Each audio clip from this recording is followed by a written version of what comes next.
Neil Shusterman chegou ao Brasil em 2017 com o lançamento de O Ceifador, primeiro livro da trilogia Tesside. Shusterman apresenta um mundo perfeito, onde a humanidade venceu a fome, as doenças, as guerras e até mesmo a morte. Ali no cúmulo, uma grande nuvem de dados assumiu o controle do planeta. Benevolente e onisciente, a inteligência artificial é responsável por resolver todos os problemas da humanidade. Ou melhor, quase todos. Com o avanço da sociedade, o planeta Terra se tornou pequeno demais para ser ocupado pela massa imortal. Assim surgiu a ceifa, humanos que se tornaram portadores da morte. Por muito tempo, a humanidade viveu uma história quase utópica, onde o fim da vida passou a ser controlada pelos ceifadores. Mas diante da ganância e da cobiça pelo poder dos designados para coletar vidas, o destino passou a estar ameaçado, graças aos planos sanguinários do ceifador Godard.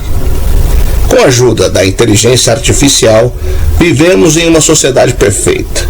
A humanidade se desenvolveu a ponto de superar a fome, a miséria, as guerras e até mesmo a morte. O envelhecimento, embora faça parte da ordem natural da vida, já não é mais o ponto final de nossa existência. Afinal, as pessoas podem rejuvenescer sua aparência.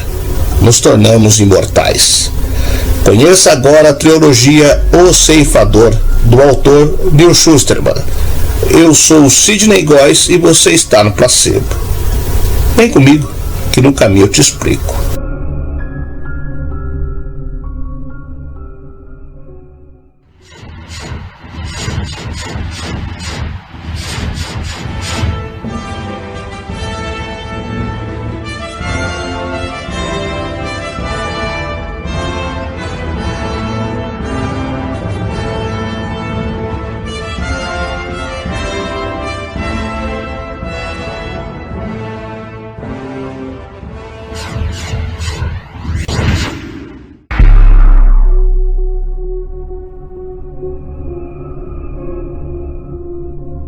A temática da morte é muito abordada das mais diferentes formas em diversas obras literárias. Há muitos elementos que envolvem essa que é a única certeza que temos na vida: medo, expectativa, horror, encerramento de ciclos. Mas imagine um mundo em que as mazelas foram superadas e a morte deixou de existir. Essa é a premissa de O Ceifador, de Neil Shusterman, primeiro livro de uma trilogia, a obra ambientada em um mundo que deixou a mortalidade para trás. A humanidade evoluiu a ponto de que ninguém adoece e por isso ninguém morre. À primeira vista é um mundo perfeito onde não há mais desigualdades. O meio ambiente não sofre, o envelhecimento e acidentes não fazem mais parte do cotidiano da população, uma vez que há centros de revivificação para manter todos jovens e saudáveis. Só há um porém: o planeta não tem capacidade de comportar uma população que só cresce. É aí que entram os ceifadores. Desde o fim da Era da Mortalidade, há um grupo de pessoas responsáveis por coletar vidas, ou seja, matar, para controlar o crescimento populacional. As vidas coletadas pelos ceifadores não podem ser restabelecidas. Há uma série de regras e éticas para essas coletas que foram pensadas quando a ceifa foi criada, mas, em se tratando de seres humanos, já dá para imaginar que em algum momento a coisa sairia do controle. O primeiro aspecto que chama atenção no livro é essa nova realidade criada pelo autor. Tudo é muito crível e pensado para que contribua com a história que está sendo contada e a mensagem pretendida. Os protagonistas são dois jovens que foram convocados pelo ceifador Faraday, que os treinaria, e no fim, um deles ganharia o anel de ceifador, devendo coletar a vida do perdedor. Mas como isso acontecerá? Quem vencer será capaz de coletar a vida do outro? O fato de os protagonistas serem novatos nesse mundo também ajuda a explicar detalhes da ceifa sem parecer forçado ou expositivo demais. A cada descoberta de Citra e Roman é também uma descoberta nossa, o que torna tudo ainda mais interessante. Além disso, a figura misteriosa de Faraday só acrescenta mais doses de curiosidade de entender melhor quem é ele e como a organização funciona. Junto a isso, há trechos do diário de uma ceifadora que ajudam a dar ainda mais camadas ao universo proposto. Todos os elementos são muito bem utilizados para construir uma narrativa coesa e que se mantém relevante até o fim. Ao pensar num mundo em que doenças e desigualdades não fazem mais parte do cotidiano das pessoas, é de se imaginar que encontraremos uma humanidade mais evoluída. Na parte intelectual e científica, certamente essa evolução aconteceu. O estilo de vida das pessoas é outro, e problemas sociais e econômicos que nós enfrentamos hoje não mais existem. Porém, moralmente falando, percebemos ainda a relutância em deixar de lado certos comportamentos. No momento em que a história acontece, há ceifadores que demonstram gostar do ato de matar, encarando como divertimento e não como uma missão séria e difícil. Conhecer esse outro lado da ceifa reforça a constatação de que nem toda evolução científica e tecnológica, mesmo que haja uma inteligência artificial controlando toda a harmonia do planeta, nada disso garantirá a evolução moral das pessoas. Essas são mudanças muito mais profundas e difíceis que não dependem apenas de fatores externos. Com boas doses de ação e reflexão, O Ceifador é um excelente livro de abertura de uma trilogia. Ele não fica apenas na superfície de apresentar um novo universo, mas já mergulha de cabeça em questionamentos que enriquecem ainda mais a leitura. Essa é uma obra que nos leva a pensar sobre como nossa vida é pautada pela certeza da mortalidade, mas que não basta eliminar esse elemento para que a vida no planeta seja perfeita e utópica. A evolução é muito mais profunda do que não adoecer. A Nuvem é o segundo volume da ordem de livros da teologia. O primeiro volume, que já tinha sido excelente, ganhou uma continuação digna de seu sucesso. Nesse segundo livro, os protagonistas adolescentes se tornaram grandes ceifadores, porém com uma compreensão bem definida sobre a responsabilidade de ser um ceifador. Escolher quem vive e quem morre não é uma brincadeira, ao contrário do que se passa na mente de muitos integrantes da ceifa. Citra, nossa aprendiz em O Ceifador, terminou o período de estágio e agora ela é a ceifadora Anastácia. Como uma boa aluna do ceifador Faraday e da ceifadora Courier, Anastácia entende muito bem sobre os valores nobres, vamos dizer assim, de ser uma ceifadora.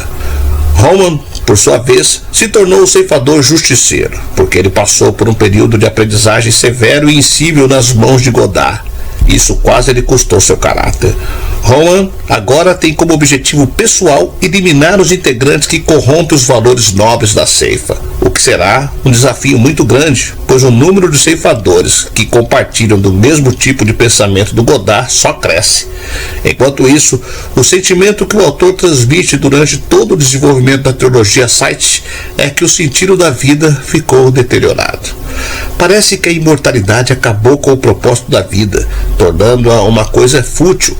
As pessoas se jogam em lugares altos apenas para sentir um pouco de emoção, pois eles sabem que serão ressuscitados novamente. Tudo está completamente perfeito e organizado. É uma situação extremamente depressiva. Imagine uma sociedade que já tem tudo pronto, onde não existe mais espaço para evoluir, porque tudo o que é necessário já é provido pela Nimbo Cúmulo, a nuvem. Nem a ideia de família faz mais sentido, pois as pessoas desfazem os laços e criam outros novos facilmente. Então, é estranho admitir isso, mas, num caso assim, a única profissão que parece ter sentido é a dos ceifadores. Enfim, A Nuvem é um livro muito rico, pois, mais uma vez, além de proporcionar um entretenimento prazeroso, Schusterman inspira reflexões filosóficas importantes a respeito da vida. O Timbre. Este é o terceiro volume da ordem dos livros da trilogia Sight. Nesse livro, é interessante a forma como o escritor apresenta a história dos acontecimentos, entretanto, sem tornar o entendimento algo difícil. Em O Timbre, o principal vilão durante toda a saga, o Godard, se torna o líder da ceifa. Agora ele está mais poderoso, malevolente e escroto do que nunca. Nesse livro, acompanhamos os desafios que o ceifador Faraday enfrenta em busca de um misterioso segredo da ceifa, um segredo tão importante que é capaz de mudar tudo para a humanidade. Podemos também observar a jornada de Citra e Roman de volta ao mundo dos vivos, e a sociedade passa por um temeroso momento de incerteza, porque a Nimbo Cúmulo, a inteligência artificial que governava o mundo, se fechou para os seres humanos. Em outras palavras, as pessoas perderam o contato com a nuvem. Embora os nossos dois queridos protagonistas dos primeiros volumes estejam de volta, eles têm uma participação um pouco menos destacada em Um Timbre. Portanto, até o reaparecimento deles, muita coisa já tinha rolado e muitos personagens maravilhosos já tinham surgido e se tornado crucial na história. Um detalhe interessante da trilogia é que o Godard, o principal vilão, não é um daqueles malfeitores carismáticos, que não importa quanta besteira façam, que você ainda vai gostar deles. O Neil Shusterman desenvolve o Godard de uma maneira que você passa a detestá-lo em paz.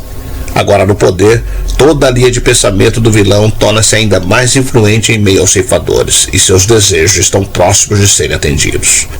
Contudo, muitos segredos a respeito dele são revelados, o que reforça a nossa percepção sobre o seu caráter odiável.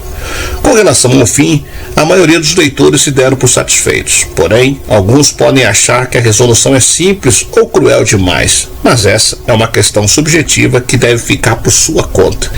Enfim, para quem gosta de ficção científica futurista, essa saga é uma recomendação especial. Até porque a maioria das pessoas que leram essa trilogia acham que a construção da história como um todo é feita de uma maneira muito inteligente, levando em consideração os personagens, enredos e a forma como a escrita evolui.